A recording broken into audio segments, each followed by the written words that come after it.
Entonces, ellos están 7 horas adelante. Aquí son las 3:06. En tu casa son las 10:06. Las 10:06 exactamente. Muy bien, 10 de la noche. Entonces vamos a tratar muy bien a Freddy porque ya es muy tarde allá, ¿verdad? Bueno, primero que todo, Freddy es un gran amigo, ¿sí? Eso es verdad, eso es la cosa que no se discute. Claro, nos conocemos desde hace 7, 8 años. Primero vía unos amigos míos que viven en Los Ángeles. La señora es de Argentina y el esposo de Adriana es austríaco. Él es uno de los fundadores de Snøhetta, que es una de las grandes firmas de arquitectos del mundo. Fueron los que ganaron allá hará 30 años o algo así el concurso de la Biblioteca de Alejandría en Egipto, pero eventualmente Christoph Kappeler se separó de la firma y bueno, por ellos conocí a Freddy. Finalmente ya nos empezamos a conversar vía Skype y eventualmente yo lo invité a él como miembro de la mesa de ¿cómo se llama?, de críticos de Mundaneum en Granada, España, que hicimos en 2018, ¿verdad? Sí, 2018. 2018, sí, sí, Sí, sí. fue como en septiembre de 2018 y desde entonces, pues, eh, la relación, digamos, ha sido más cercana. Freddy, bueno, como ya nos dimos cuenta hace un ratito, es argentino. Él nació en Buenos Aires, estudió en la UBA, en la Universidad de Buenos Aires, que es una de las grandes universidades del mundo, es una universidad pública, tiene una escuela de arquitectura fenomenal. De la UBA se han graduado eh, muchos de los más importantes arquitectos de Argentina y muchos de los que han salido afuera de Argentina y, y, y, y, y bueno, y ejercen en Europa o en Estados Unidos y otros lugares. Y desde hace, ¿qué? Unos 20 años o más vivís en España, ¿verdad? 25 va a ser ahora, 25 años. Desde hace unos Mucho tiempo. 25 años vive en España. Él es el crítico de arquitectura del periódico ABC de España y bueno, ha escrito muchos artículos, tiene un blog muy, muy, muy, muy bueno y que ustedes deberían visitar. Y además, bueno, entre los libros y publicaciones de él, tiene dos. Uno se llama La viga en el ojo. Sí. La viga en el ojo, que yo lo tengo, ya lo leí desde hace mucho tiempo. Y tal vez uno de los más recientes es Crítica de choque. Bueno, no voy a explicar mucho más de Freddy porque lo van a conocer ustedes ya ahorita. Yo les pido que lo escuchen con mucho cuidado y que eh, si tienen preguntas, eh, bueno, por favor las anoten y las hagan. Si quieren, las hacen vía el chat. Preferimos que sea más como una conversación, ¿verdad? Así que bienvenido, Freddy. Muchísimas Muchas gracias gracias. por haber aceptado nuestra invitación. Es la segunda vez que lo invito a dar una charla en estos cursos de teoría de la arquitectura. Y, y bueno, tenés la palabra. Muchas Bueno, gracias, Freddy. no, muchas gracias Álvaro y hola a todos y bueno, nada, desde la distancia, pero bueno, esto, con mucho cariño hacia Álvaro y con ganas de volver a Costa Rica, así que bueno, eh, de lo que voy a hablar hoy es de lo que pasó en el mundo y en el mundo de la arquitectura en los últimos 30 años. O sea, ninguno de ustedes había nacido, Álvaro y yo ya éramos grandes ya teníamos una edad, y intentar explicar un poco los fenómenos que ocurrieron en estos últimos 30 años que diseñaron el presente hasta que llegó el coronavirus que lo terminó, que terminó de mezclarlo y de complicarlo todo. Pero bueno, voy a hacer una explicación un poco histórica, un poco crítica de este periodo que por proximidad histórica y por proximidad en el tiempo es el que termina definiendo el tiempo en el que vivimos hoy. Entonces, si quieren, en cualquier momento se conectan, me interrumpen, no es una conferencia magistral, esto es una clase, me gustaría también es esto, escuchar al final, si quieren si hay algo que quieren que aclare o que vuelva a explicar, me interrumpen y continuamos y preparen esto. Me gustaría que para el final hagan preguntas, pero mejor que, como decía Álvaro, ¿no? Que se las anoten y después se conectan con el micro y la cámara y nos vemos y charlamos y hacemos un poco de ida y vuelta en esta idea de la crítica, del pensamiento crítico, de la definición de la crítica dentro del contexto histórico y principalmente también es importante no pensarlo desde desde una concepción plenamente arquitectónica, ¿no? La arquitectura es una de las disciplinas importantes, es una de las bellas artes, pero la arquitectura se va a ver influenciada por un montón de cuestiones, ¿no?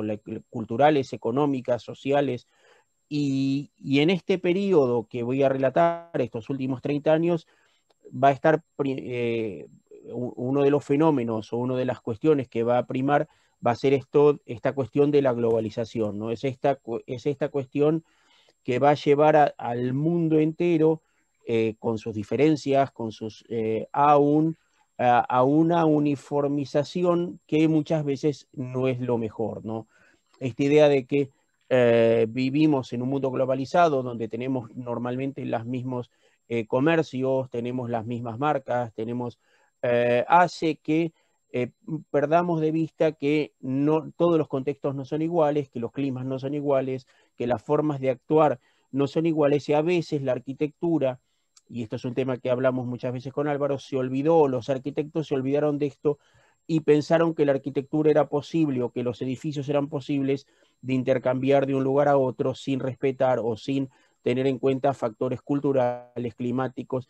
Y me parece que en esta época en la que estamos, en este impasse que provocó el virus, que provocó el coronavirus, que provocó la pandemia, es un buen momento para repensar ciertas cuestiones culturales, económicas y hacia dónde se dirige el planeta donde vivimos y hacia dónde se dirige nuestra profesión como arquitectos que debemos construir dentro de ese planeta, que debemos construir dentro de ese entorno y ver un poco, hacer una reflexión histórica.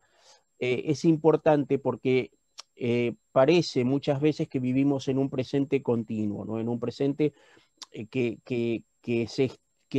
solamente dura lo que dura parte de nuestro tiempo, y esta idea de pensarlo, de pensar en la historia y en la historia próxima, es buena para entender ciertas cuestiones que determinan este presente y que van a determinar también el futuro, que es el futuro en el que ustedes van a vivir y van a trabajar como arquitectos.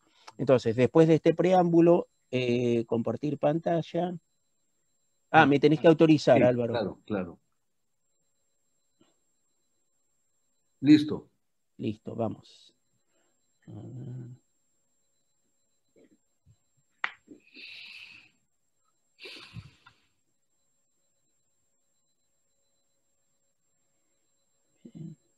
Esperen que pongo la...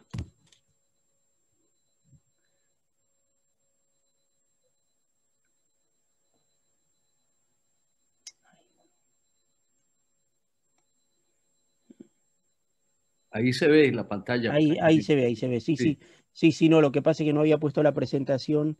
Uh-huh. Ahora, ahora sí. Ahora esta pantalla completa. Bueno, esta pequeña charla, esta clase, la di en llamar Vanguardias de Consumo, la arquitectura en la era mediática. Como les decía Álvaro, desde hace ya hace 25 años que estoy acá, pero hace casi 30 años que me dedico a escribir o a pensar sobre arquitectura, y en estos 30 años el tiempo, la velocidad del tiempo se aceleró mucho, ¿no? Entonces los cambios que se produjeron en estos últimos 30 años, como les decía, van a modelar o van a determinar el presente que, como también decía antes, va a estar interrumpido en este momento, va a estar en este stand-by o en este momento de impas por la eclosión de la pandemia, ¿no? Entonces, una de las historias que pasaron hace más de 30 años es una exposición en el MoMA, en el Museo de Arte Moderno de Nueva York. El MoMA es uno de los lugares donde se define o se pone en valor ciertos tipos de arquitectura que después van a trascender a las escuelas de arquitectura, a las universidades, y van a influenciar a todo el mundo, ¿no? En esta exposición que, que, que, que diseñó Philip Johnson en el año 87, se va a crear o a determinar que habíamos dejado la modernidad o habíamos dejado lo que después sucedió, que fue la posmodernidad, para entrar en este mundo de la idea de la deconstrucción, ¿no? De nuevo, la estrategia de los medios y la estrategia de los grandes museos, el MoMA probablemente es el más importante cuando se habla de arquitectura, como la Bienal de Venecia o como lo que vamos a hablar después, los premios Pritzker, van a ir determinando cuál es la tendencia o cuál es lo que va a suceder en arquitectura. La deconstrucción, no sé si alguna vez ustedes oyeron hablar de esto no sucedió hace tanto tiempo, pero es esto, es como que la historia se va borrando muy, muy rápidamente, ¿no? Y de nuevo, me parece importante hacer este recorrido en la historia más reciente para poder recuperar ciertas cuestiones que me parece que son importantes, ¿no? La deconstrucción es un invento, una marca que crea Philip Johnson para poner un rótulo a arquitecturas que estaban sucediendo en ese momento y que tenían que ver, en cierto modo, con el constructivismo ruso que que había sido abandonado en la historia cuando la revolución de 1917, la revolución bolchevique, queda sepultado por el peso de la Unión Soviética, ¿no?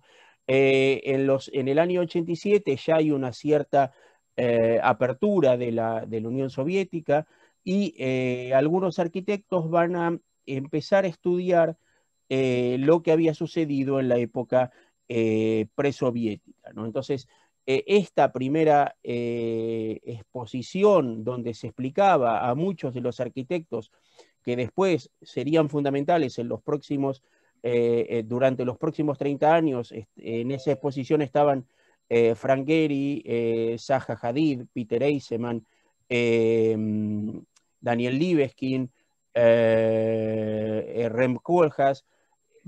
Esta exposición va a ser como el pistoletazo de salida, donde van a aparecer esto que después, y ahora lo voy a explicar, vamos a llamar arquitectos estrella, ¿no?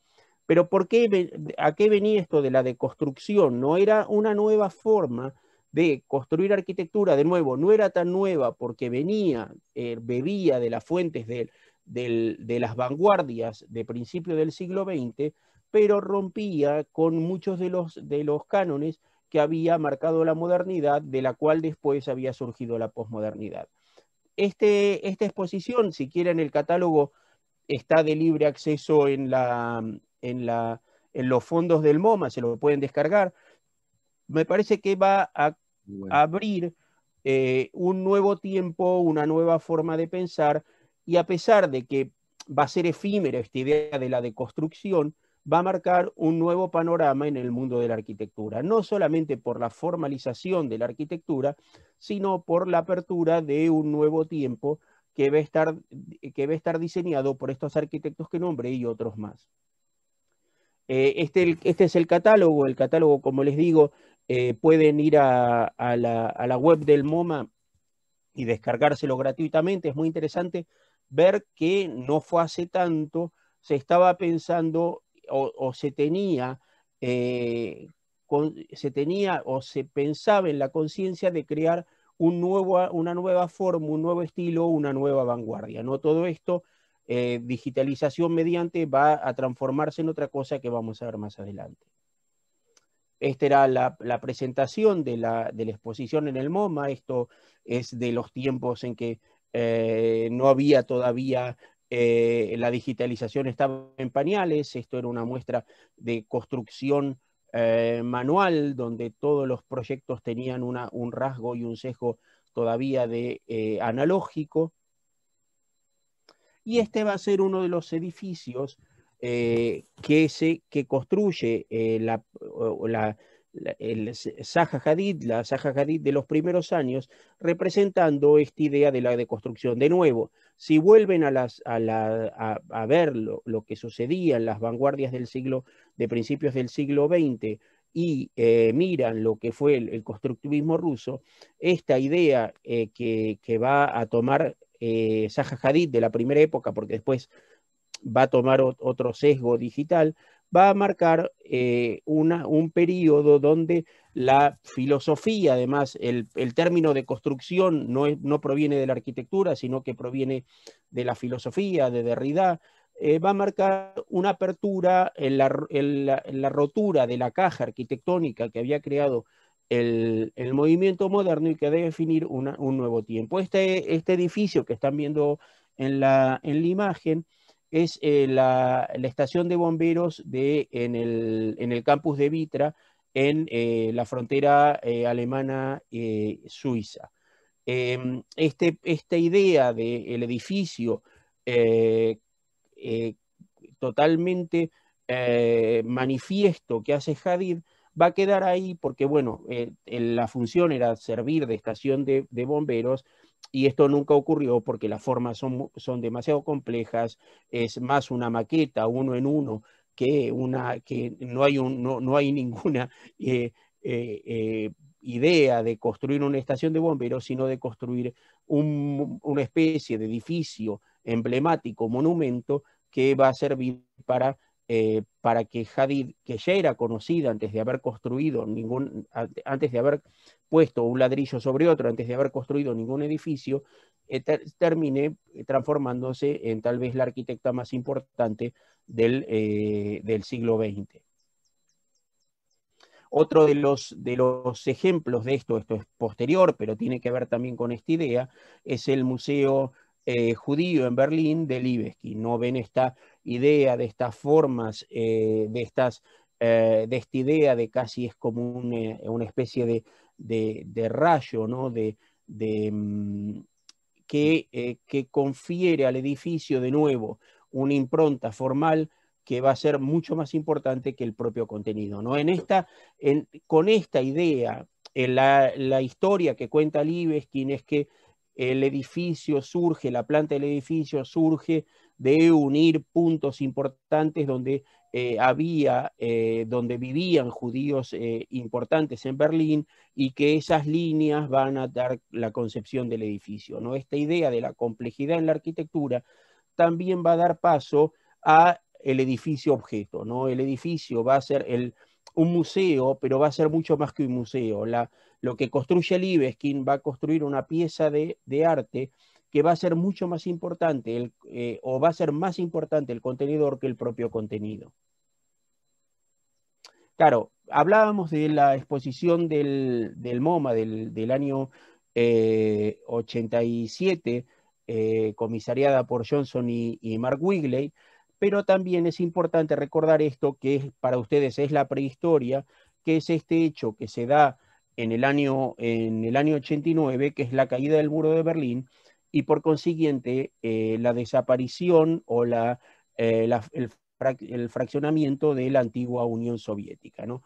Todo esto, todas estas cuestiones geopolíticas van a cambiar el mundo y por consiguiente van a cambiar al mundo de la arquitectura, ¿no? Este mundo que definitivamente con la caída del eje soviético va a adoptar el capitalismo como una forma de economía, van a quedar algunos reductos como Cuba o Corea del Norte, pero el mundo paulatinamente va a ir adoptando el capitalismo, va a cambiar el entorno donde se van a mover los arquitectos. Otro hecho importante es el surgimiento de esta visión neoliberal del mundo que van a propiciar Ronald Reagan y Margaret Thatcher, que va a hacer de nuevo que el mundo entre en una etapa de progreso, de creación, de progreso económico, no en todos los sentidos, sino en un progreso de cambio económico que va a favorecer a algunos y va a dejar afuera a otros. Claro, otro de los factores importantes en este cambio, decíamos, la desintegración de la Unión Soviética, la consolidación del capitalismo, y otra de las cosas importantes va a ser la entrada de China al mercado. Todo esto va a hacer que el panorama, el lugar de acción de los arquitectos sea muchísimo más vasto, muchísimo más grande, y va a propiciar de nuevo el surgimiento de este arquitecto que se mueve en avión por el mundo y que diseñe edificios en todo el mundo. No había una frase que se decía en los años finales de los 80, principios de los 90, que era había que ir al oeste, no había que ir al este, había que ir a China, no había, era la posibilidad de poder hacer grandes proyectos, de poder hacer edificios faraónicos. ¿Por qué? Porque el régimen chino empezaba a tener dejaba el comunismo, a nivel político lo mantenía, pero a nivel económico lo dejaba, y propiciaba la creación de un nuevo panorama para los arquitectos, ¿no?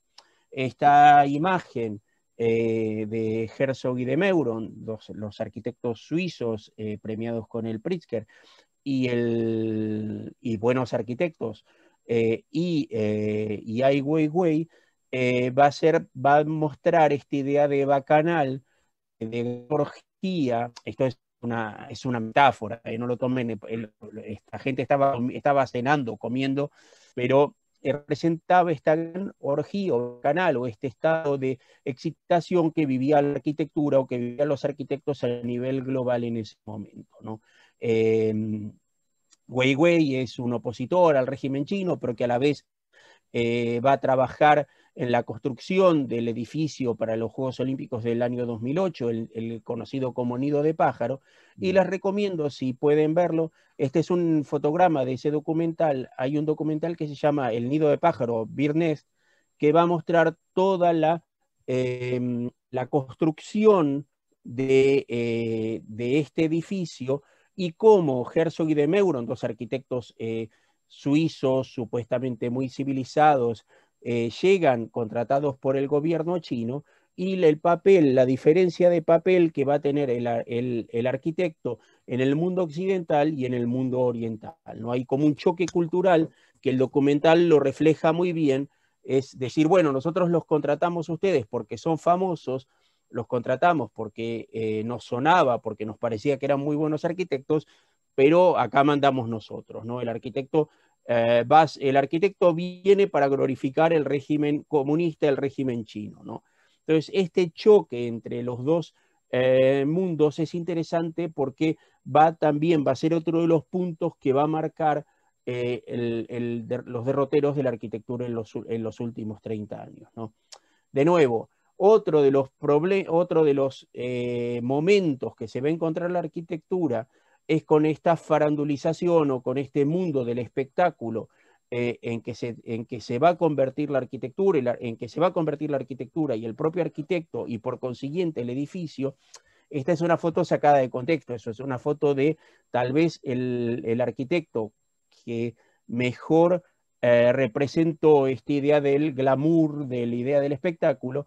Este es Philip Johnson, el curador de la exposición que veíamos al principio, junto a la viuda de Kennedy, a Jackie Onassis, y muestra esta connivencia entre la arquitectura y el poder. El pobre de Philip Johnson ahora ha sido desterrado de del mundo académico. Philip Johnson murió cuando tenía casi 100 años, si no había cumplido 100 años, pero ha sido desterrado del mundo académico porque ahora los grandes intelectuales de la universidad se dieron cuenta de que tenía filiaciones con el partido nazi, cosa que siempre se había sabido, pero en este mundo, este es un inciso, pero en este mundo puritano y que quiere y políticamente correcto, el pobre de Philip Johnson, abiertamente homosexual, en la época en que ser homosexual era complicado, ahora es tratado como un ser despreciable y un hombre que no hizo nada en el mundo de la arquitectura solamente por haber viajado en un momento a Alemania. Seguramente sí tenía afiliación con el partido nazi, pero este mundo puritano desterró a Philip Johnson. Pero bueno, volvamos a lo nuestro. Otra de las constantes que va a vivir la arquitectura en estos últimos 30 años es esta farandulización, si se puede decir, esta transformación de los arquitectos en miembros del mundo del espectáculo, y que va a también a ser uno de los puntos importantes en la creación de esta figura que dimos o que se dio en llamar arquitecto estrella, ¿no? Esta imagen de Hadid que veíamos antes, que era la autora del edificio de Vitra con Karl Lagerfeld, muestra plenamente que en los años 90 la arquitectura o esta arquitectura hecha por los arquitectos estrella tenía más que ver con la moda, con una cuestión de estilo, de moda, que con lo que habíamos visto durante gran parte del siglo XX, que era esta arquitectura de compromiso, de búsqueda de que el hombre, muchas veces fallida, pero que el hombre viviera mejor, cambiar las formas de habitar. La arquitectura se volvía un producto de consumo, un producto descartable, ¿no? Claro, mientras que la ropa es fácilmente descartable porque uno la usa, la lleva un tiempo y cuando se aburre no la usa más o la vende o se la regala a alguien, la arquitectura los edificios iban a permanecer, y esta idea del edificio como un objeto de moda perdía toda esta credibilidad porque se transformaba en un edificio, en un objeto desechable, en un objeto basura, cuando la vida de un edificio es mucho más larga que la de cualquier pieza de moda o de cualquier pieza de arte. Es importante igual, esto no es una crítica hacia Hadid, sino que es la identificación de un momento en que los arquitectos apostaron por otra forma o por otra vía de hacer arquitectura. No todos, pero hay una tendencia. Cuando yo hablo de los arquitectos, no estoy hablando de que todos los arquitectos hicieron lo mismo, pero hay una tendencia en las revistas de arquitectura, en los medios, de poner en valor este tipo de comportamiento, este tipo de arquitectura. Entonces tenemos el edificio icónico que lo veíamos en la terminal en el edificio de bomberos de Vitra. Obviamente ese edificio es muy, muy bueno, pero termina siendo más importante el contenedor que el propio contenido, el arquitecto estrella y el arquitecto mismo transformándose en un icono de la moda, en un reclamo para las revistas y peor todavía, un reclamo para la política y para los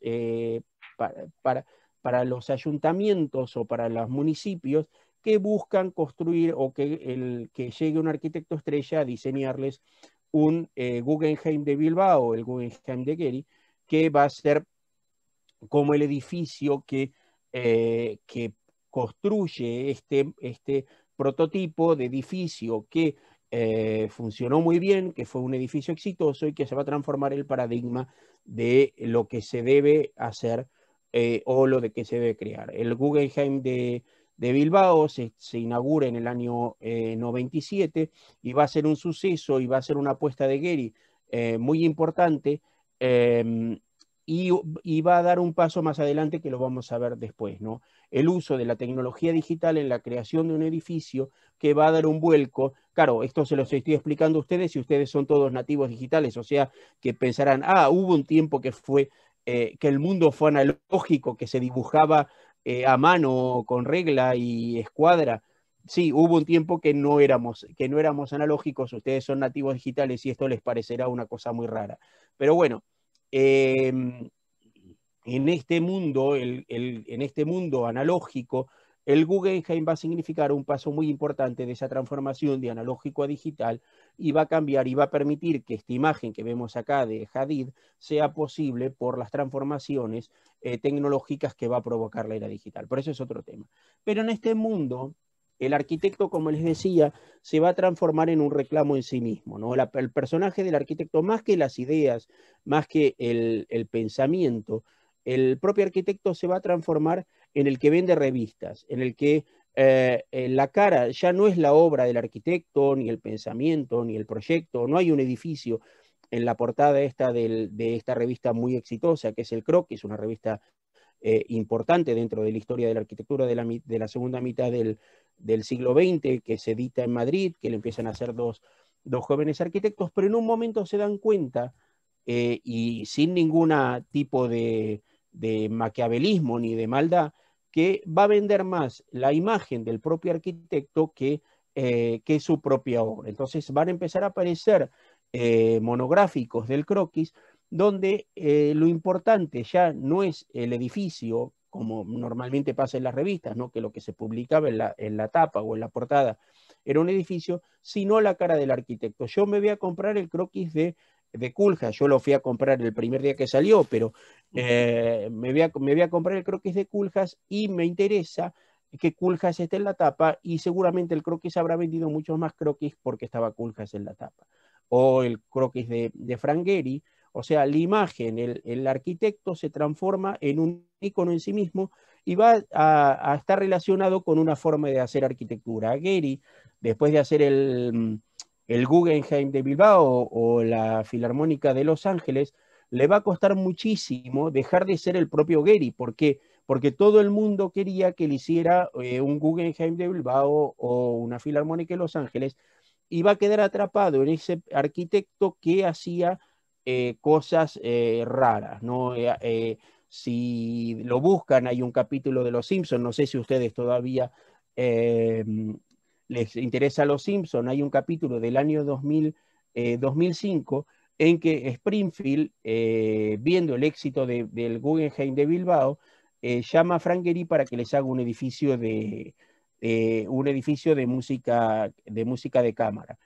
Eh, y entonces, claro, Gehry va, les hace el edificio, les hago un pequeño spoiler, Gehry va, les hace el edificio en estilo Gehry, porque además, bueno, March le escribe para contratarlo porque piensa que es el mejor arquitecto del mundo, el edificio para el salón de conciertos para música clásica se hace y después la gente se da cuenta de que no tenía ningún interés por la música clásica y el edificio termina transformándose en una cárcel. Bueno, ese era un poco el panorama en el que vivíamos, ¿no? El arquitecto era tan importante, la reputación del arquitecto, el personaje del arquitecto. Esto no quiere decir de que todos estos arquitectos no fueran buenos o muy buenos, sino que habían quedado atrapados en esta idea de su propia fama, de su propia aura como arquitectos, ¿no? Va a estar, como les mostraba antes, va a estar Culhas, que va a ser uno de los arquitectos más importantes para los arquitectos de la segunda parte del siglo XX, y Gehry va a ser tal vez el arquitecto más popular fuera de la propia arquitectura, ¿no? Yo creo que Gehry o Norman Foster son los arquitectos o Calatrava, que tal vez el satanizado Calatrava, que cualquiera le pregunta a alguien que no sabe de arquitectura y puede mencionar estos tres, más un arquitecto local que quizá conozca, ¿no? Eisenman va a ser portada del croquis, Nubel o Herzog de Meuron, como los veíamos recién en la Bacanal está en China, Toyo Ito, Zaha Hadid, y este mundo va a consagrar a estos arquitectos con ese nombre discutible o discutido que va a ser el de arquitectos estrella, ¿no? Este mundo que, como les decía antes, va a crear, va a tener este primer impulso o uno de los primeros impulsos en este edificio que es el Museo Guggenheim de Bilbao, que de nuevo va a ser un edificio completamente revolucionario porque es una obsesión de Frank Gehry hacer este edificio, y entonces como no había medios dentro de la arquitectura, medios técnico, se va a buscar, a la industria de la aviación va a buscar programas que le permitan construir un edificio complejo, totalmente eh, atípico, y va a ser también una apuesta del gobierno vasco que va a dejar que Geri haga este edificio, ¿no? A partir de aquí, a partir de acá, en todo el mundo va a querer, o todas las ciudades del mundo, o como les decía antes, Springfield, van a querer tener un edificio de autor, un edificio de arquitecto estrella, y esto va a provocar, de nuevo, esta idea de la globalización sumada a los deseos de los políticos, va a provocar que el mundo se llene de un montón de edificios que van a buscar trascender o ser tan importantes como el propio Guggenheim de Bilbao. De nuevo, esto que va a provocar que que la arquitectura o que los propios arquitectos van a buscar esta idea de obra consagratoria que cambie el panorama. El Guggenheim es exitoso además porque transforma Bilbao, que era una ciudad postindustrial, muy venida menos, peligrosa, la transforma hoy en día en una ciudad limpia, una ciudad turística, donde recibe un montón de visitantes solamente por este edificio. Después se va a dotar de muchos otros edificios que van a acompañar al Guggenheim, pero va a ser la idea del milagro de un edificio que va a cambiar a una ciudad, ¿no? Una apuesta muy fuerte, de nuevo, de la política y del propio Gehry para cambiar la ciudad, ¿no? Este efecto Guggenheim se va a traducir en una ciudad que estará a unos 500 o 600 kilómetros de Bilbao, en el norte de España también, que es Santiago de Compostela, ¿no? Esta idea de que si el Guggenheim fue exitoso, debemos seguir en esta línea y crear edificios que nadie nos pidió, que nadie necesita, pero que de por sí van a traducirse en un éxito, va a estar dada en la Ciudad de la Cultura, que casualmente se llama un concurso, el gobierno de Galicia va a llamar a un concurso y casualmente va a ganar Peter Eisenman, otro de los arquitectos que está en la posición que organiza Philip Johnson, que veíamos al principio de la deconstrucción, ¿no? El tiempo ya había pasado, no estaba esa idea de la deconstrucción, pero estaba esta idea de el uso de las superficies, de la digitalización de la arquitectura, y Eisenman, que era un buen teórico de la arquitectura, un tipo, un intelectual culto, no va a medir la proporción del encargo que le estaban haciendo, ¿no? Hoy en día la Ciudad de la Cultura de Galicia es casi tan grande como el casco histórico de la ciudad que la contiene, que es Santiago de Compostela. Santiago de Compostela no es Bilbao, porque era una ciudad que recibía muchísimo turismo por la Catedral de Santiago, y va a ser un fallo terrible, porque se intenta construir un edificio de unas dimensiones desproporcionadas, desmontando una colina que había para reconstruir la colina con arquitectura, y empieza a mostrar lo endeble o lo banal que era esta idea del efecto Guggenheim en Bilbao, ¿no? De nuevo, si en Bilbao había funcionado muy bien, en Santiago de Compostela, de nuevo una ciudad que está cerca a las distancias americanas, no a las distancias europeas, va a ser un estrepitoso fracaso que hoy en día, como la ven aquí en la foto, es como está, porque en teoría era una gran superficie en forma de concha, de caparazón de una concha, que es la concha del Peregrino de Santiago. Esto nunca se terminó de construir y hoy quedan como dos partes aisladas, donde el gobierno de Galicia decidió no terminar de construirla nunca, porque no tenía sentido seguir con el gasto. Después vino la crisis del 2008 y la cuestión fue imposible de continuar. Pero bueno, estas son las dos caras de un mismo fenómeno, ¿no? El fenómeno global, el fenómeno del edificio como objeto, donde, como decía antes, el contenedor va a ser mucho más importante que el propio contenido. O sea, los edificios nacen sin un contenido, sin una función. Lo que importa es crear la forma donde y el edificio debe transformarse en un objeto valioso por sí mismo. No importaba qué contenido se le iba a dar a la ciudad de la cultura de Galicia. Esto, si lo extrapolan a cualquier otro lugar del mundo, van a encontrar un montón de ejemplos, sino que lo importante era generar un edificio que cambiase el lugar, que transformase el lugar y que le diera una nueva identidad a la propia ciudad.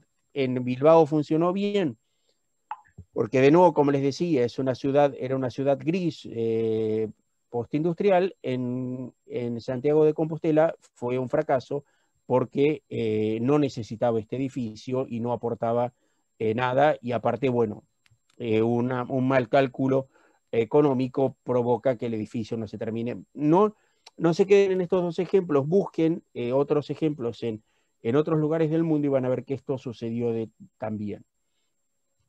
Hay otro fenómeno, como les decía antes, que va a ser el paso de lo analógico a lo digital. Este cambio no es solamente un cambio según mi punto de vista, no es solamente un cambio de herramientas, sino que es un cambio conceptual que va a sufrir la arquitectura y que de nuevo va a determinar la arquitectura en la que estamos viviendo hoy. Y esta exposición que se hace en París a principios de los 2000, que se llama Arquitecturas no estándar, va a englobar a todo ese nuevo mundo, a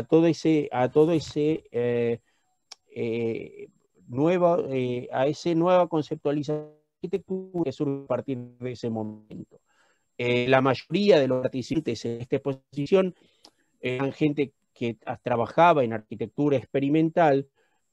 Hoy en día casi ninguno sobrevivió, alguno habrá sobrevivido, pero esta idea de pensar en la arquitectura creada a través del ordenador o de la computadora va a hacer que el panorama de la arquitectura y la forma de hacer arquitectura y tal vez la forma de pensar arquitectura va a cambiar de una manera muy importante, ¿no? Hay un personaje que también que es un teórico de la escuela de Eisenman, que fue muy famoso en los años 90, que se llama, porque vive todavía, pero ahora está perdido, que se llama Greg Lynn, que va a publicar este libro que es como el pistoletazo de salida de esta idea de la creación digital y de la arquitectura, que ya no obedece solamente al propio diseño, sino que su formalización va a estar dada por conceptos relacionados con la animación digital. Este libro, que si hoy lo leen, es un libro de historia ya, porque quedó viejo, pero tiene un interés de ver cómo era ese espíritu de finales de los 90, de principios de los 2000, pensando en una nueva idea de arquitectura a través de la incursión del mundo digital. Y tal vez, junto con el Guggenheim, que es un edificio diseñado por un arquitecto analógico como es Frank Gehry, que termina siendo un edificio que no hubiera podido ser construido sin la tecnología digital, como es el Guggenheim. Hay otro edificio que se construye a final de los 90, a principios de los 2000, que es la terminal portuaria de Yokohama, que es un hito dentro de este cambio de paradigma de la arquitectura. Estos dos arquitectos son la arquitecta iraní, que es Farshid Mousavi, y el arquitecto español Alejandro Saera Polo. Van a ganar el concurso para la terminal portuaria de Yokohama y va a dar un cambio en lo que se conocía o lo que se pensaba en ese momento en arquitectura, ¿no? El diseño de la terminal portuaria, que tiene que ver que está concebido de lo digital, pero no solamente desde las herramientas de lo digital, sino que produce un cambio de pensamiento o de forma de actuar de la arquitectura, va a ser muy interesante a nivel teórico, va a ser muy importante en la idea de partida y en la imagen que salía de la computadora o del ordenador. Claro, cuando el edificio se construye, uno se da cuenta o uno percibe de que esa materialidad que se veía en la pantalla del ordenador, que era posible gracias a la tecnología digital, cuando se pasa a la realidad termina siendo un edificio completamente analógico.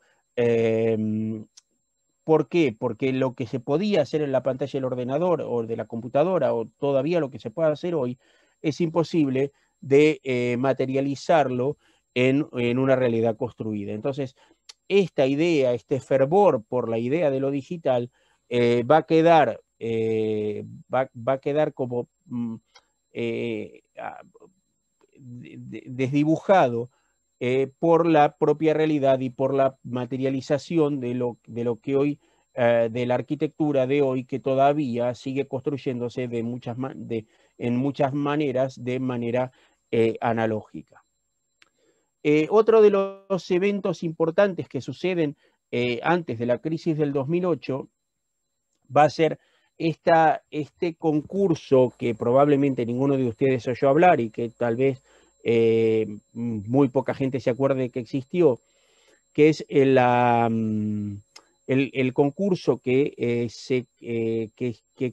llaman desde China, desde un lugar que se llama Mongolia Interior, pero que pertenece a China, el trío que veíamos antes, ¿no? Herzog y de Meuron y Ai Weiwei deciden construir una urbanización juntando a 100 equipos de arquitectos en un lugar perdido en el desierto mongol, donde la idea es traer a los 100 más importantes arquitectos o estudios de arquitectura del mundo, ay, perdón, de los 100 equipos de arquitectura más importantes del mundo, y situarlos en una misma ciudad, en una especie de comunidad cerrada, en lo que llamaríamos una gated community, que determinaría y daría un paso más adelante en la objetualización de la arquitectura, creando un lugar donde los 100 principales estudios de arquitectura o los 10 estudios de menos de 40 años que sean como los más representativos de ese momento, van a construir cada uno una casa de 1000 metros cuadrados eh, para, eh, para poner luego a la venta. O sea, los arquitectos que llegan a Ordós, primero no conocen el lugar, después no conocen quién va a ser el habitante o cuáles son las características del habitante de ese lugar, y es el momento en que el edificio ya deja de tener su valor inmobiliario o su valor de venta, sino que además va a adquirir un valor nuevo, que va a ser el valor el valor de la fama o del prestigio que alcance el arquitecto o el equipo de arquitectos que lo va a diseñar. Esto va a ser un paso adelante en esta idea del edificio como objeto. Perdón que voy a tomar. Se me escucha bien, ¿no? Porque veo que...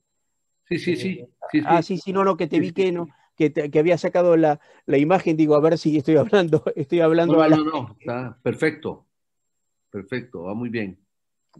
Si quieren hacer alguna pregunta, porque si no los voy a matar con mi, con, con mi charla. No sé si les está, hago un pequeño break, les está interesando o les parece un plomo a los alumnos.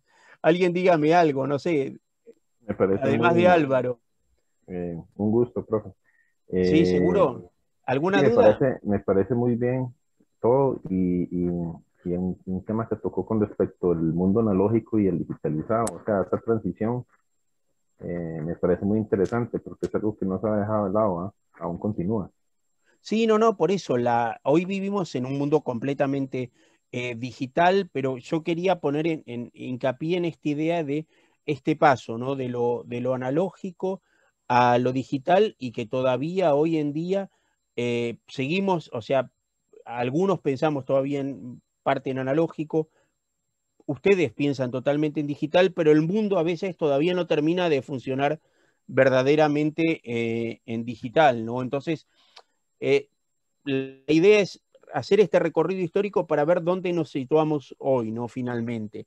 Y me parece que este concurso que les estaba contando ahora va a englobar a todas estas cuestiones, seguramente no por todas las buenas razones, ¿no? Esta idea de, el concurso va a englobar esta idea de que vivimos en un mundo completamente globalizado y que 100 arquitectos de menos de 40 años de todo el mundo van a ir a China, un lugar que no conocen, que no tienen ninguna referencia cultural ni climática, a hacer una casa de 1000 metros cuadrados, que es una locura, en un paisaje que desconocen, en una cultura que desconocen, en un clima que desconocen, y lo que se les está pidiendo es que hagan un monumento de arquitectura. No se les está pidiendo que piensen en las necesidades del usuario del lugar, sino que se le está pidiendo que además hagan una casa para ricos, para gente con un poder adquisitivo muy grande, que además le den el plus de que el día de mañana, si alguno de estos 100 arquitectos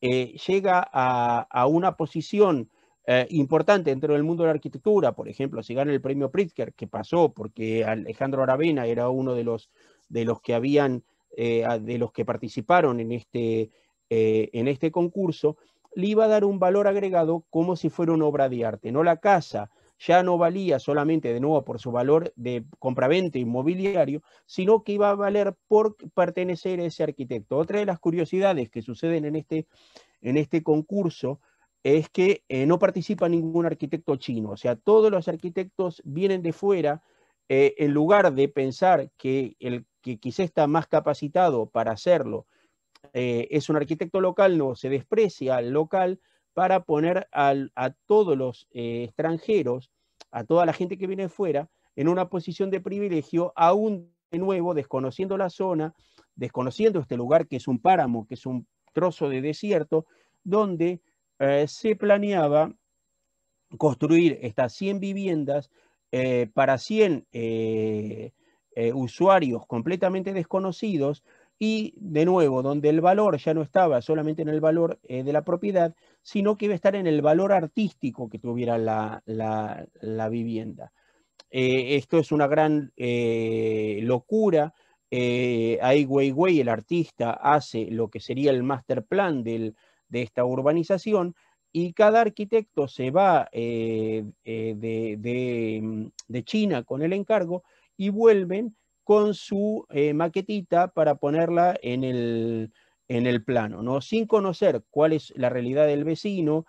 O sea, cada casa va a ser una casa encerrada en sí misma, sin ningún conocimiento del contexto, sin ningún conocimiento de nada, y esto va a terminar obviamente como un gran fracaso. Si buscan, hay una página web que habla sobre el fracaso del proyecto de Ordo 100, que además está ligado con una ciudad que es una de las ciudades fantasmas más grandes de China, demuestra que la idea, además de ser una locura, estaba marcando el espíritu de ese tiempo en que estaba siendo construida, ¿no? Este estado de euforia, este estado de que la arquitectura era el milagro, era la solución para todos los problemas del mundo, está dado, como veíamos antes esa foto de Herzog y de Meuron y Ai Weiwei, está dado por esta imagen de uno de los arquitectos más sobrevalorados del mundo, que es Bjarke Ingels, en esta idea de el mundo como una gran festividad, ¿no? Esto es San Valentín en Times Square, y muestra esta idea boba o de decadencia o de tontería que había llegado al mundo con este proceso, ¿no? Esta idea, este mundo eufórico, y donde la arquitectura se había transformado en la solución o en el remedio para muchos males, se va a hundir como se hundió el Costa Concordia frente a las costas italianas, ¿no? Esta es una imagen apócrifa de la Gran Belleza, la película de Sorrentino, en que se ve a Gambardella ver cómo los restos, como el mundo, esto es una metáfora también, además traída por mí, cómo el mundo se hundió cuando llegó la gran crisis del 2008, ¿no? Toda esta arquitectura de la euforia, de lo objeto del mundo digital, de la globalización, va a sufrir la gran crisis de Lehman Brothers, la crisis que se produce a finales del 2008 y que va a afectar globalmente, principalmente a los Estados Unidos y Europa, los siguientes casi 10 años, ¿no? Esta euforia que había vivido la arquitectura, de nuevo, efecto Guggenheim mediante, caída del muro de Berlín mediante, desintegración de la Unión Soviética o la incorporación de China, va a sufrir esta gran crisis, este golpe de realidad con la crisis del 2008, ¿no?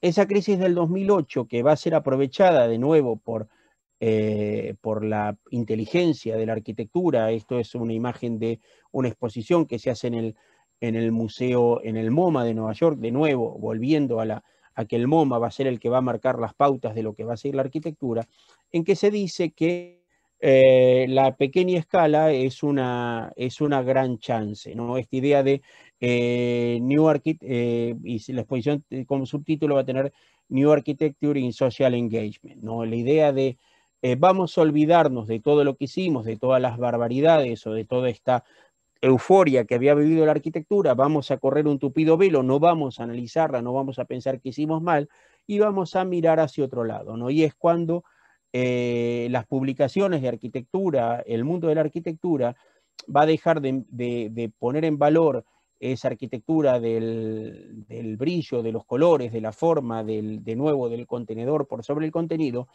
y en teoría se va a poner a mirar la otra arquitectura que supuestamente es la buena y es la que importa, que siempre fue así, pero ahora el mundo de las publicaciones, el mundo de las bienales, descubría de que había que mirar otro lado. Esta arquitectura de bajo presupuesto, construida con la comunidad, con la sociedad, que había sido despreciada durante mucho tiempo, que había sido tratada de arquitectura de segunda línea, ahora cobraba importancia. ¿Por qué? Porque la crisis del 2008 había dejado la economía muy mal, en muy mala situación, y probablemente estos grandes proyectos faraónicos, estos grandes edificios icónicos, no se iban a poder volver a construir durante mucho tiempo. Esto no sucedió de verdad porque se siguieron haciendo cosas, y más en los Emiratos Árabes o en China, pero en Europa y en los Estados Unidos por mucho tiempo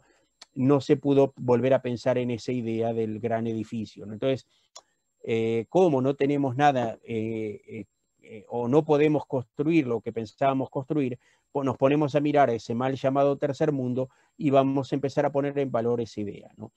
Esta exposición que se llamó, como les decía, Small Sketch Big Change, tiene un catálogo también. En el catálogo se va a poner en valor a unos 7, 8 arquitectos de diferentes lugares del mundo, de países supuestamente pobres, que no es verdad, porque no todos los países que se muestran son pobres, y se va a hacer un alarde de esta idea de que lo pobre, lo construido con poco dinero, es bueno, cuando esto había existido siempre y se había siempre mirado para otro lado, ¿no?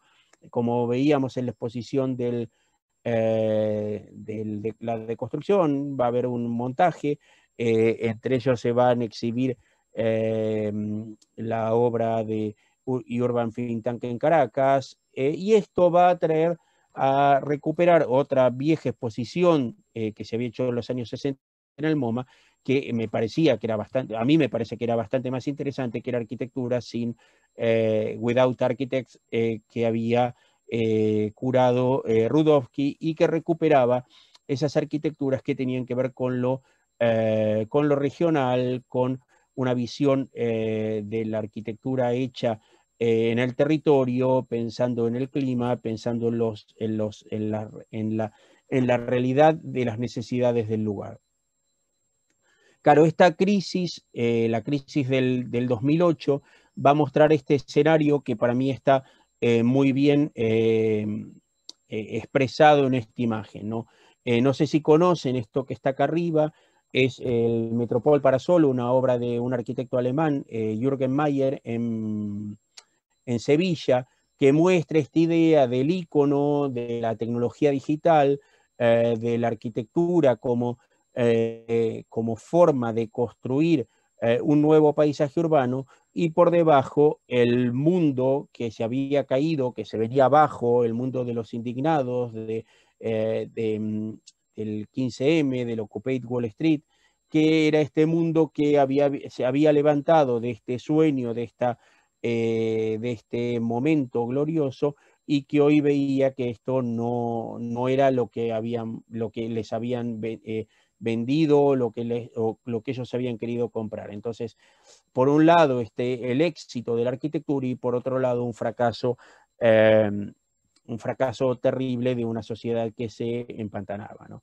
Entonces, en este contexto van a surgir o van a aparecer arquitectos que ya estaban trabajando, que eran buenos, que nadie les había prestado demasiada atención, como el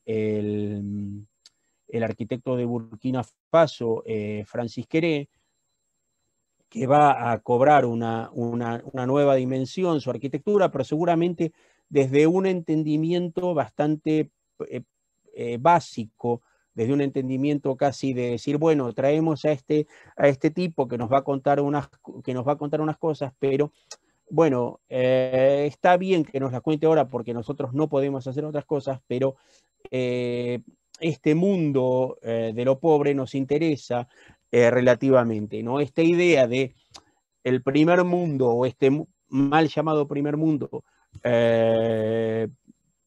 poniendo en valor esta arquitectura, no se lo creen ni los propios protagonistas, ¿no? Es como una puesta en valor en un momento de necesidad, pero también pensando en esta idea que va a surgir después, que va a ser esta idea pobrista, ¿no? Miramos a los lugares pobres o al pobre con una cierta mirada paternalista, de conmiseración, pero el pobre va a seguir siendo pobre, y nosotros no vamos a mirarlo como quien mira a alguien que está haciendo algo que nos interesa relativamente poco, ¿no? La obra de Queré es realmente muy buena. Él construyó gran parte de su obra en su pueblo natal, que se llama Gando.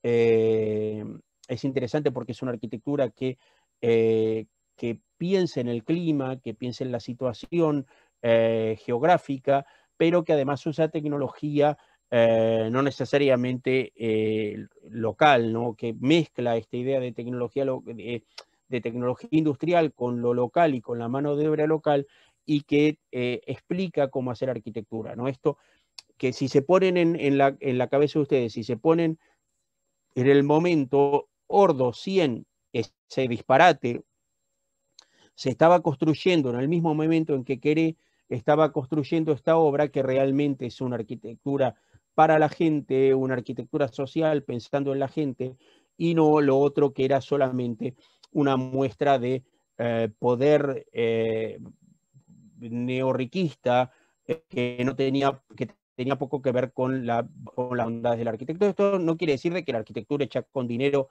esté mal, sino esta cuestión del dinero como una cuestión de demostración de poder es lo que a mí me parece que no debe ser o que debe apartarse de la arquitectura, ¿no? En este contexto populista, donde Venezuela decide autodestruirse con la figura primero de Chávez y después de Maduro, o los Estados Unidos también deciden autodestruirse con los 4 años de Trump, va a surgir este personaje que va a marcar la versión más populista de la arquitectura, ¿no? Si Queré era un arquitecto con buenas intenciones, que después el sistema se termina tragando, va a aparecer un personaje como Aravena, que va a estar de todos los polos o todas las buenas intenciones de la arquitectura para transformar esa idea del pobrismo en una forma de catapultarse hacia el éxito, ¿no? Si antes veíamos a las estrellas de arquitectura que tenían que ver con este mundo del glamour, de las tapas de las revistas, como Hadid, Getty, Herzog y de Meuron, Koolhaas o Norman Foster, Aravena se transforma en el nuevo prototipo de estrella de la arquitectura, ¿no? Un personaje supuestamente comprometido con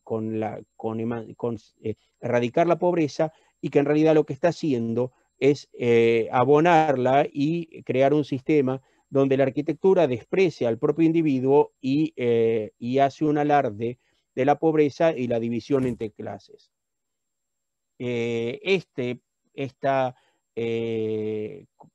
grupo de viviendas que crea Aravena en el año 2003 lo va a catapultar hacia para ganar el premio Pritzker, ¿no?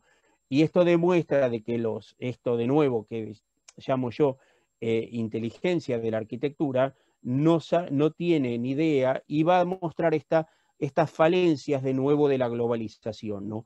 Esta idea primermundista que no va a entender los contextos de los países latinoamericanos. Entonces se va a pensar, bueno, que los pobres en Latinoamérica merecen vivir en estas viviendas de muy baja calidad, que además tienen que pagar de su bolsillo, que tienen que terminar de construir de su bolsillo, pero esto es lo que se va a identificar con la arquitectura de los últimos 10 años, ¿no? Esta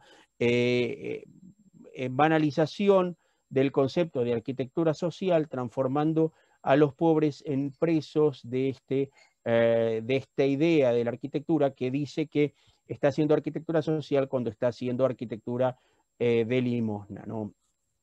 Para que se hagan una idea, este es el interior de las viviendas de la Quinta Monroy. Esto es lo que hoy es la Quinta Monroy, y con este proyecto, recalco, Aravena va a ganar el supuesto título de mejor arquitecto del mundo. O sea que la arquitectura o los arquitectos o los que piensan en arquitectura piensan que esto, que es la Quinta Monroy, después búsquenla y busquen más información, es un ejemplo de lo que se debe hacer en contextos no de pobreza, porque Chile no es un país pobre, lo mismo, es un contexto de desigualdad social. Esto es el edificio que hace Aravena, que todo el mundo, o que gran parte del mundo va a alabar sin haberlo conocido y sin haber estado nunca ahí, y va a demostrar este distanciamiento entre el pensamiento de la arquitectura, la idea de la globalización y lo que debe ser viviendas sociales dignas en cualquier lugar del mundo. En esta saga van a aparecer otros arquitectos que van a reivindicar esta cuestión de la pobreza y el pobrismo. Esta es una arquitecta alemana que se llama Anna Heringer, que va a hacer un buen trabajo en Indonesia con esta escuela, pero que después va a terminar haciendo hoteles de adobe en China. O este dúo noruego que se llama Tejin Tegnestue o algo así se pronuncia, que van a ir a diferentes lugares del mundo a construir equipamientos sociales, y el principal cometido de su trabajo es postearlo y subirlo a Instagram. O sea, esta idea de hacemos esta idea de caridad o de arquitectura para social, y terminamos solamente buscando fama o notoriedad a través de la propia arquitectura. O el arquitecto paraguayo Solano Benítez, que va a ganar el León de Plata de la Bienal de Venecia, también, que va a hablar de idea de arquitectura social cuando en realidad está haciendo arquitectura en un contexto de desigualdad social como es Paraguay. Y el último ejemplo, que ya Álvaro se lo mencioné varias veces, para ver en el estado en el que estábamos antes de la pandemia, es cuando la Bienal de Venecia decide premiar la Torre David en Caracas. La Torre David, después busquen más información, es esta idea de lo pobre, el pobrismo, va a consolidarse como el ícono de la arquitectura de la última década, ¿no? Un edificio intrusado por gente que necesitaba vivienda va a consagrarse como un lugar de convivencia social y como un ejemplo de lo que debe ser la arquitectura, cuando en realidad la gente de bajos recursos lo que estaba pidiendo era viviendas dignas y no tener que intrusar un edificio. Esto es la conjunción del populismo de Chávez primero y de Maduro después, la viveza de este grupo que se llama Urban Think Tank y la búsqueda de consagrar, como antes se consagraban los edificios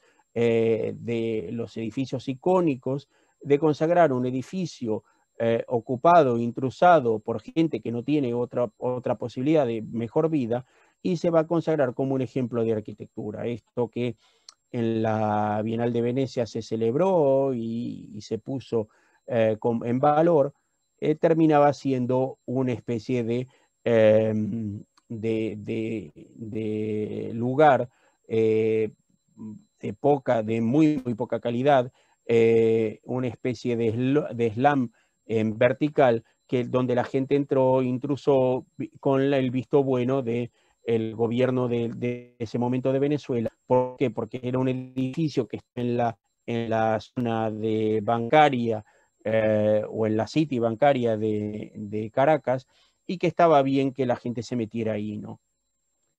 El edificio era un edificio de Corte Ingual que nunca se terminó de construir, que pertenecía al tío de Brillenburg, que es uno de los miembros de Urban Think Tank, y se consagró como el paradigma de la vivienda que se debía hacer, ¿no? Estas son las terrazas sin ningún tipo de protección, los nenes jugando acá arriba, y la arquitectura, o esto que de nuevo llamo los que mandan, o la inteligencia de la arquitectura, determinaba que esto era un ejemplo a seguir, cuando era un ejemplo completamente abyecto y completamente degradado de lo que debía ser la arquitectura.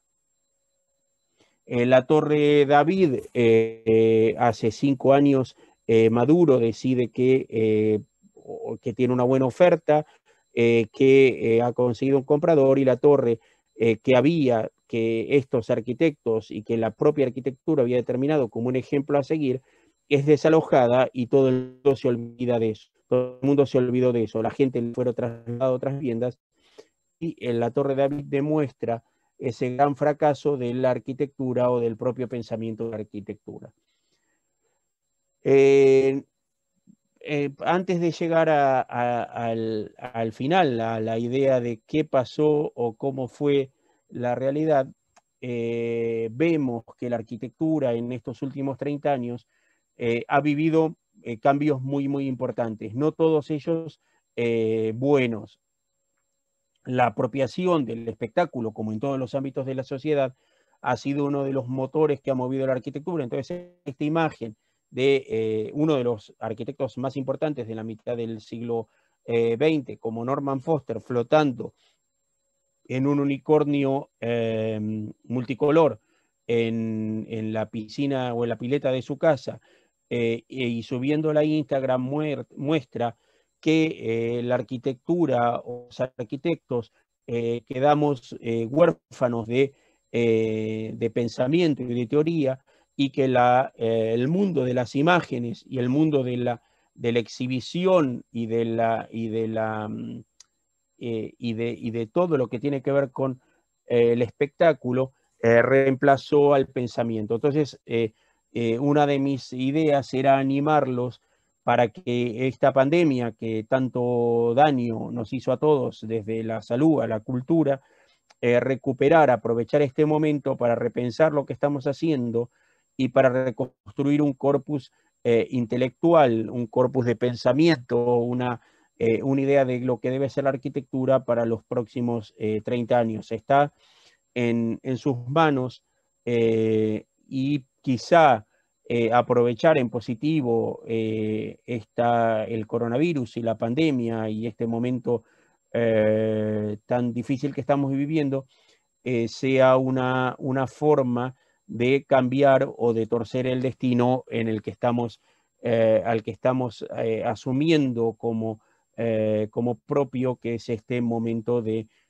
falta de ideas, falta de crítica, falta de pensamiento.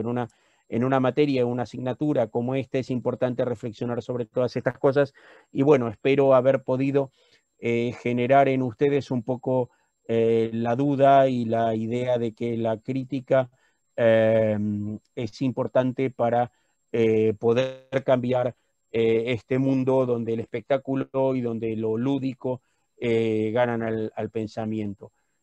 Bueno, por último les dejo el libro, el de Crítica y Choque, que es el último libro que escribí, pero espero que pronto no sea el último, sino que sea el anteúltimo, porque estoy trabajando para terminar el próximo. Nada, gracias a todos, estoy abierto a todas las preguntas que quieran hacer, y nada, gracias Álvaro por la invitación. No, muchas gracias, Freddy. Por supuesto, excelente presentación.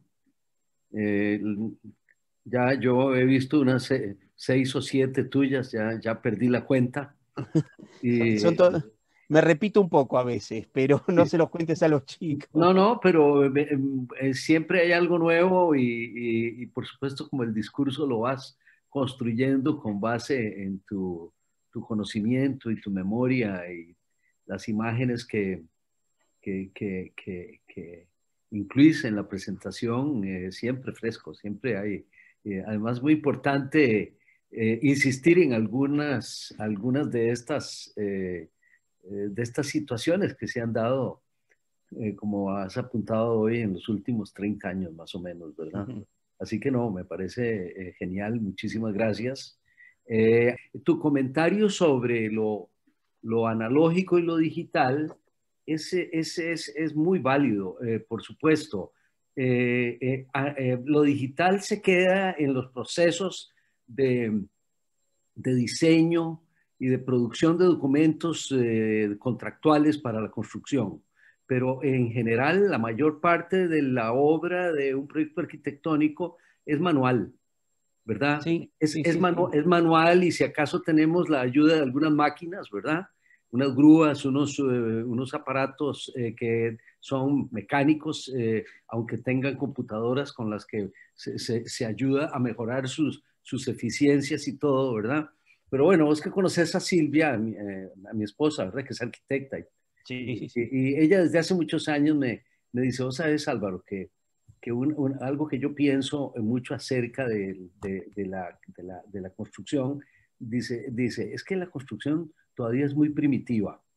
Y me dice, además está en manos digamos, de personas de muy poca educación, ya la obra propiamente, ¿verdad? Sí, cuando uno se da cuenta, digo, es muy valioso el trabajo para ellos, pero cuando la obra depende de peones que muchas veces no tienen educación ni siquiera primaria o tienen muy baja educación, ¿verdad? Trabajadores que usualmente son de los niveles socioeconómicos con grandes limitaciones, de muy poca educación, ¿verdad? Y son ellos los que construyen. Son ellos los que construyen dirigidos por tal vez algunas personas que tienen alguna educación técnica, ¿verdad? Los maestros de obras, tal vez los electricistas, los plomeros, y por supuesto ya los profesionales, los arquitectos y los ingenieros y eso. Pero el trabajo fundamental se hace casi como lo hacían los mesopotámicos y los egipcios, Sí. es cierto. Es todo a mano, es lo mismo y es lento, ¿verdad? Excepto ya si te pasas al mundo de la prefabricación o, por supuesto, este nuevo mundo más reciente de la fabricación en 3D, que está todavía en una etapa muy primigenia, ¿verdad? Sí, así que me encantó ese apunte que hiciste, ¿sí? Sí, porque además es verdad que las posibilidades, el gran error es intentar trasladar o copiar la pantalla de la computadora a la realidad, porque es lo que decías, en la pantalla de la computadora podéis hacer cualquier cosa. Sí. En la realidad está la tectónica, está la gravedad, hay un montón de cuestiones, y después esto, lo que decías, que el mundo de la construcción todavía es primitivo, ¿no? Los materiales que usamos, salvo algunas excepciones, Sí. son los mismos que usábamos hace 100 años o Antes, por eso.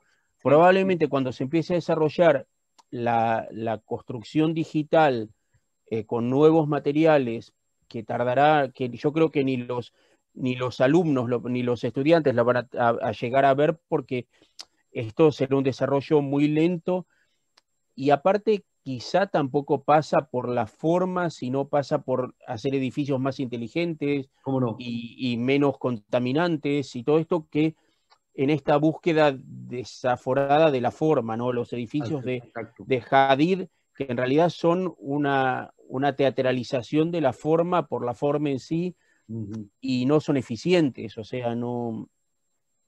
Yo Sí, creo que lo difícil... y tienen muchos problemas, muchos problemas técnicos reales. Yo Sí, conozco, yo he estado en algunos edificios de Zaha Hadid, tal vez más recientemente en este museo que hizo en Seúl. sí. Sí, está lleno de defectos, porque esto yo también trato de conversarlo con los estudiantes, porque por supuesto Hadid y otros arquitectos digamos, de esas ondas, como bien decís, se ayudan con diseño paramétrico, ¿verdad? Con software, con aparatos, con computadoras muy potentes, etcétera, ¿verdad? Pero al final de cuentas, como bien dijiste hace unos momentos, van a terminar construyendo con los mismos materiales que se usan siempre, que es el concreto, el acero, tal vez la madera, en algunos casos algo de plásticos, pero todavía, por ejemplo, el tema de la nanotecnología no tiene gran presencia en la tecnología de la construcción, ¿verdad? Que tal vez cuando la nanotecnología se haya desarrollado mucho más y haya incursionado ¿cómo se llama? En la industria de la construcción, eh, y la impresión 3D, no sé, que puedan en realidad imprimir grandes proyectos, etcétera. Tal vez en algún momento dado eso cambie, pero por ahora no. Entonces, bueno, en ese museo de Hadid en Seúl, te encontrás, y yo lo vi dos veces, porque no sé si vos te acordás, el año antepasado y el anterior fui a Seúl dos A veces. Seúl, sí. Sí, fui dos veces y entonces en la segunda ocasión, la primera vez fui solo, pero en la segunda ocasión nos dieron un tour del edificio y una persona que nos explicaba un poco y vos empezabas a ver, bueno, la historia de que habían problemas con los vidrios, que se filtraba el agua, que el concreto se reventaba fácilmente, y esto tiene mucho que ver. Yo excuso a Zaha sin ser una de mis heroínas, porque es muy, ella y los otros arquitectos de su onda son muy experimentales, ¿verdad? Claro, claro. Pero en términos puramente formales, ¿verdad? Luego otra de las cosas que encontré es que interiormente sacrifican mucho el espacio por la forma, ¿verdad? Claro, Había claro. una tienda que estaba atravesada por una columna inclinada donde uno tenía que caminar así, ¿verdad? Porque la columna hacía unas formas muy extrañas y hasta innecesarias, pero que eran coherentes con todo el tema formal del edificio. Formal, claro. Sí, Sí, pero el sí, pero espacio destruido totalmente, ¿verdad? totalmente, Sí, totalmente, porque de sí, nuevo, porque lo que se está priorizando es el contenedor, el pero no contenedor. importa después el espacio que se genera dentro, ni el confort del uso del edificio, Sí, porque está todo centrado en transformar el edificio en una pieza única, eh, pero poco, en la estación de bomberos de Vitra, que sí, es anterior de que sí, volviera Patricity y todas estas cosas, un edificio buenísimo a nivel de formal y todo, pero como estación de bomberos no sirve, o sea, nunca, es que es verdad, nunca se pudo usar. sí, Eh, sí, sí, sí, se ve que cuando hubo un incendio cerca del campus este de Vitra, y entonces se decidió que había que hacer una estación de bomberos. Y bueno, siguiendo la línea del campus de Vitra, que siempre llama a un arquitecto muy conocido, llamaron a Zaha. Y claro, les hizo una maqueta uno en uno de un edificio bárbaro, pero que no sirve para, o sea, no sirve para nada. Es un edificio para ser admirado más que para ser usado. sí, claro, Y claro. Sí, sí, y el otro punto que a mí me gusta conversar con los estudiantes, tal vez con este grupo no lo he hecho todavía, pero que lo suelo conversar con algunos colegas, es que también, es que toda esta tecnología, digamos, de la digital, ¿verdad? El software, el BIM, lo que quieras, ¿verdad? El diseño paramétrico, en realidad no contribuye muy poco a mejorar la arquitectura. Y yo les doy como ejemplo San José, que está bueno, es que vos viniste el año antepasado, ¿verdad que sí? En Sí, diciembre del sí, año sí. antepasado, bueno, ya seguro te diste cuenta, ¿verdad? Pero San José se está convirtiendo en una ciudad de rascacielos. Es una cosa que da terror. Ya están haciendo uno de 38 pisos, ya está prácticamente terminado. No sé si te acordás dónde estaba la Sabana, el parque ese Sí, grande donde sí, sí, está el sí. Estadio Nacional.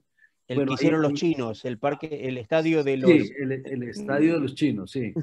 Y ahí al costado norte hay una torre que ya está prácticamente terminada y tiene 38 pisos. Y ya hace unas semanas apareció un colega diseñando una torre que tiene 300 metros de alto en un lugar donde no deberían hacer edificios de más de 8 pisos, en mi opinión, aunque ya hay unas torres de 20 y pico ahí, ¿verdad? Las condiciones de la ciudad no aguantan edificios grandes. Sin embargo, la estamos llenando de edificios grandes, una ciudad que no tiene transporte público adecuado, ¿verdad? Claro, Dependemos de los automóviles, entonces vos haces 200 apartamentos en un edificio y ahí tenés 300 automóviles, ¿verdad?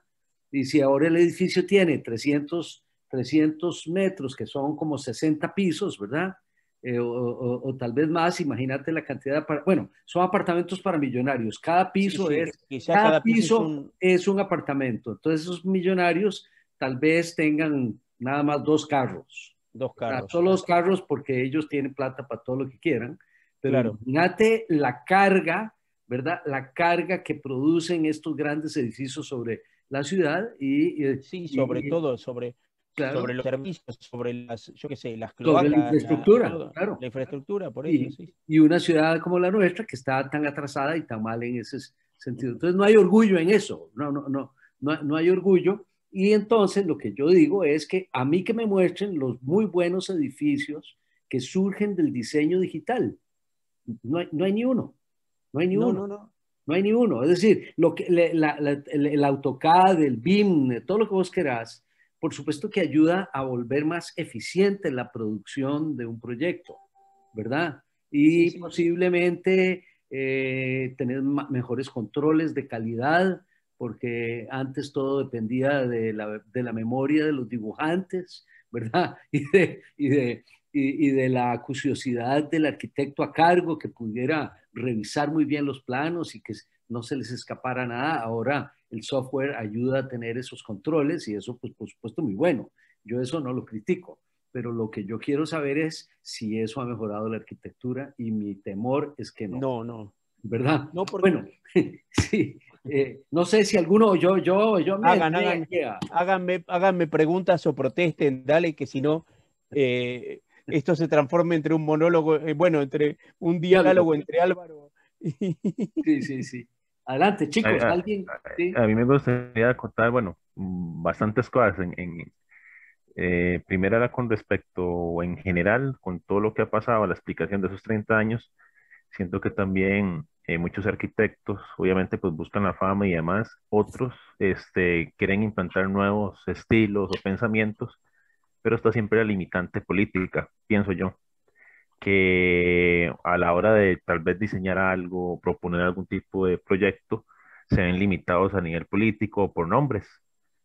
Porque a la hora que usted quiere construir algo para bien social está pues el factor económico, ver si es sustentable, quién no aprueba, o sea, mucha mitología y hay que ver los fines por los cuales se están construyendo, si son realmente para la gente o para enriquecer a unos cuantos.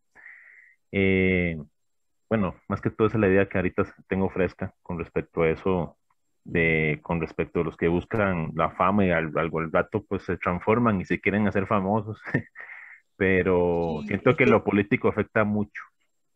es que yo creo que la fama no tiene nada de, o sea, no es ni mala ni buena, o sea, lo que sí es verdad es que el fenómeno de los arquitectos estrella hizo que muchos arquitectos o algunos arquitectos que eran muy buenos arquitectos fueran como engullidos por su propia fama, ¿no? Ujú. Herzog y de Meuron, que eran dos arquitectos que trabajaban en un contexto local suizo o europeo, cuando empiezan a tomar tantos encargos, terminan siendo peores, no, no es que son mejores, porque abarcan demasiado, trabajan en diferentes contextos que desconocen, y esto dificulta el trabajo. Esto lo estoy hablando de dos arquitectos que son muy importantes en su momento, pero un montón de arquitectos menos reconocidos hacen lo mismo y pierden la raigambre del lugar. O sea, sí, ellos eran muy buenos en un lugar determinado, trabajando en Suiza con la tecnología que tenían en el lugar. Cuando cambian de lugar no son mejores, son normalmente peores.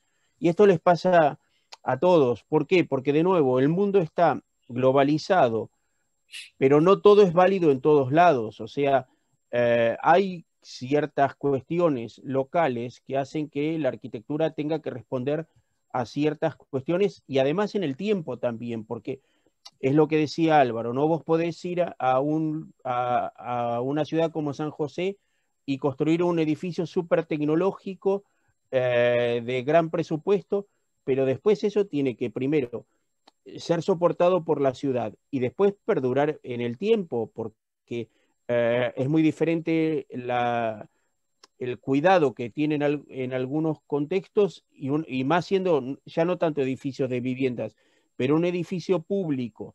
Uno puede hacer el gasto, pagar, no sé, 20 millones, 30 millones, 40 millones de dólares para hacerlo, pero después hay que mantenerlo durante el tiempo. Y aquí en España pasó que se hicieron edificios de mucho dinero y que hoy están ruinosos porque, claro, un museo eh, para una ciudad pequeña, que sea una ciudad de escala mediana, en el momento en que había dinero se podía hacer el desembolso. Hoy en día el ayuntamiento o la ciudad no tiene ni para pagar la luz del edificio.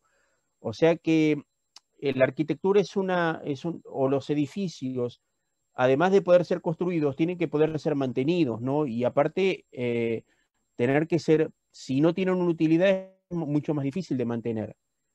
Entonces, claro, hay que pensar en muchos factores cuando se hace arquitectura y pensar en el contexto social y en el contexto político y en el contexto económico y en lo que puede pasar en el futuro también. Claro, sí, excelente. No sé si, Sí, sí, pero claro.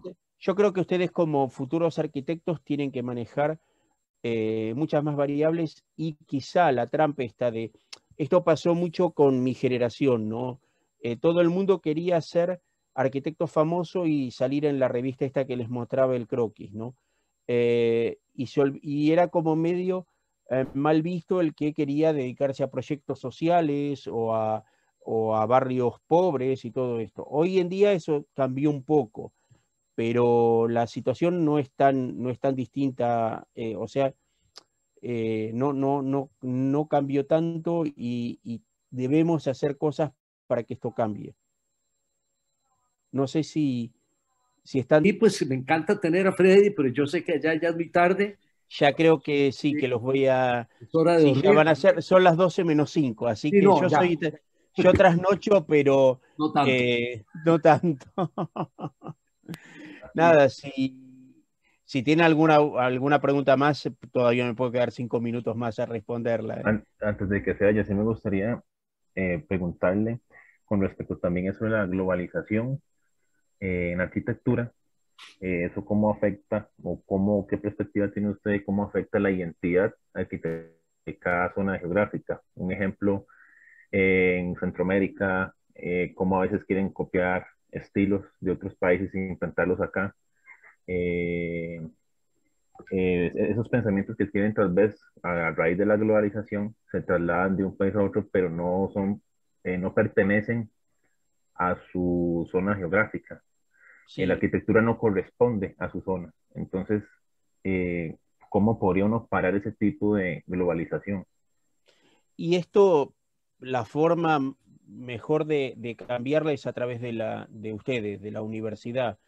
O sea, hay que volver a entender de que el mundo está globalizado y que tenemos McDonald's en todos lados, o Starbucks, o lo que quieran, pero que hay diferentes cuestiones geográficas. No se puede hacer un edificio noruego en Costa Rica, y hay o, o, o hay que volver a ciertas cuestiones del sentido, esto lo puede explicar Álvaro mejor que yo, pero del sentido común y de que cada lugar necesita ciertas cuestiones que tienen que ver con la arquitectura, y que y que estas arquitecturas del lugar la hacen mucho más sostenible, la hacen mucho menos contaminante. Esta arquitectura, hacer arquitectura en el tópico que necesitas todo el día aire acondicionado es una locura, y esto se hace cuando hay arquitecturas que pueden eh, solucionar cuestiones climáticas de una manera mucho más eficiente, económica y mucho menos contaminante. Pero es como que esta idea del estilo internacional en la arquitectura es un gran error. Cada lugar y cada eh, clima necesita una respuesta, y pensar en que hay una respuesta mágica para todos es un error, pero por eso esto se cambia desde los propios estudiantes y desde las escuelas de arquitectura. No sé, Álvaro, que Claro, no, no, por supuesto. vos sos un experto en este tema, así que no... Este curso se trata precisamente de eso, ¿verdad? Tenga paciencia, Eric. Todavía nos faltan como 7 o 8 semanas. Sí, Ah, si usted vio el diagrama que yo les he mandado y que también se lo mandé está muy bien el diagrama, sí, sí. ahí está la respuesta, Eric. Sí, ahí está la Ok, respuesta. perfecto. Y vamos a conversar, pero me encanta, por supuesto, que usted le haya hecho la pregunta a Freddy, y Freddy lo contestó. Yo creo que pasaría el curso. Ah, bueno, gracias, gracias. Bueno, Tengo todo aprobado, entonces. bueno, por supuesto, Bueno, Freddy es un experto en teoría de la arquitectura, es un experto en crítica, es una persona tremendamente culta. Solo se puede hacer el trabajo que él hace siendo muy culto, siendo erudito, habiendo leído bueno, muchísimo. Por supuesto, así es, ¿verdad? Y gracias a Dios que existe Freddy, y existen algunos otros críticos y algunos otros pensadores, y desafortunadamente muy pocos arquitectos que piensan de esa forma. Pero nosotros vamos a seguir hablando de esto. Así que bueno, bueno, de verdad, muchísimas gracias, como siempre, una gran muestra de cariño por la carrera, por la profesión, por los estudiantes y por tus amigos. Saludos en tu casa y por favor, bueno, muchas gracias. Bueno, gracias por la invitación, y gracias a todos por la atención, y espero no haber sido muy pesado, pero bueno, que les sirva, y tomen lo que yo dije para ampliarlo, para buscar bibliografía, para completarlo, y meterse en temas de los cuales hoy se habla poco y que me parece que es importante reflexionar. Nada, un gustazo, y bueno, nada, buenas tardes por allá. buenas Un noches. gusto, hasta Bueno, luego. muchas gracias. Hasta Bueno. luego. Hasta luego. Chau, chau. Nosotros nos